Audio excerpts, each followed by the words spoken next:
killer of serials is what my girl Janae said about Kenny. And you know what's ironic about that?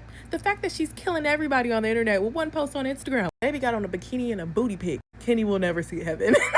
Because he literally seen it every day when he was with her. Love Beyond the Villa episode 5. We can finally lay to rest this Connor versus Janae beef. Though it was one-sided, it was very much pushed every episode by Connor himself. They're at Saddleback and he tells Aaron, hey, she reached out to me. Aaron says, stop being pussy. Go say sorry to her in person. He does. She said, you know what? It's water under the bridge. Respect my boundaries, please. I'm over it. He makes a little joke. She laughs. Then he walks off. That's what I like. Because it's okay to be at odds with people, move on, but not be besties. Which we saw earlier in the episode when Serena said, I'm not cool with Kendall. I'm not going to his party. Y'all know that. Nobody needs to question it because I said so. And guess what nobody did? Question why Serena wasn't there. They didn't drag it out like they've been doing with Janae and Connor. They just simply understood. Now, Kendall saw less of my TV screen this time, and I'm okay with that. Which is so funny because it was his party.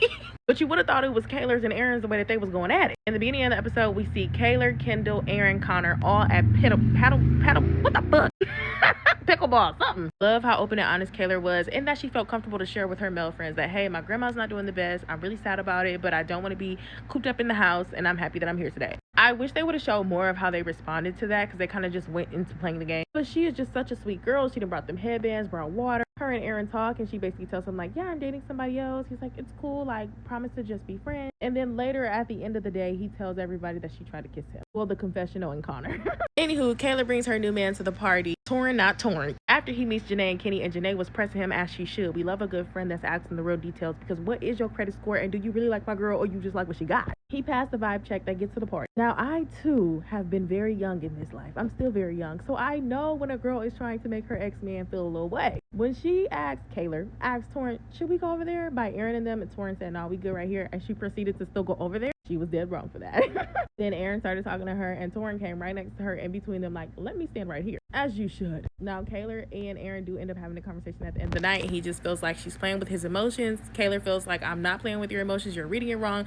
But he makes a statement and says, if you were acting the way you were yesterday, today, Torrin would definitely feel like you're being inappropriate, and she just kind of smiles at it. I will say I'm actually very proud of Aaron and how he handled himself. He did not pour into his desires the way that he probably normally would because he was acting a fool with season 6 of Love Island. And now you can see that he's in much more control of just doing things out of impulse. When you're in a state of grieving, you're dealing with some loss that's on the way.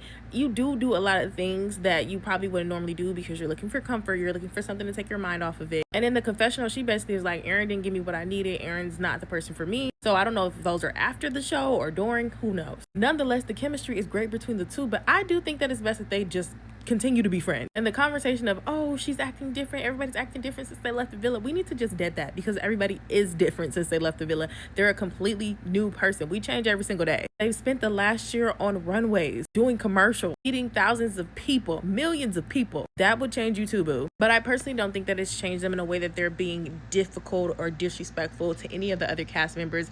It's just changed them in terms of status. But I also don't know what happens off the camera, okay? Because Aaron said she tried to kiss him and that was off the camera. Anyways, glad that's over. Serena was in the episode for 5 minutes. I told y'all, stop doing that to her. But the 5 minutes that she was in the episode, she gave the girls tea on how to deal with their anxiety, gave Leah a pep talk when it came to the C word, stood on business with going to places that she don't want to go, and had me cackling for those 5 minutes. An icon she is. Love Leah and Miguel down, child.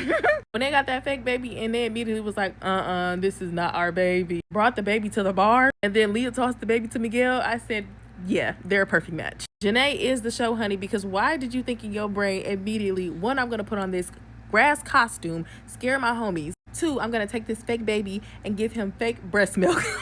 3, everybody at the club needs to chill out because the baby is here and I'm watching it. She's good TV. But we end the show with a man that was just not good for her. It's news to me that they go out every single month and celebrate how long they've been together. So they're on month 9 at this point. They go to a restaurant. They're talking about their experience in the villa. Kenny's giving nothing. Quiet. Mouse. She's making jokes. He's not laughing. She says to him, you know what? I realized in our first couple months we were dealing with a lot because we weren't together. And, I probably was a reason for a lot of our issues. He said, yeah, I was too. She's like, yeah, you was, but I would be mean if I said that.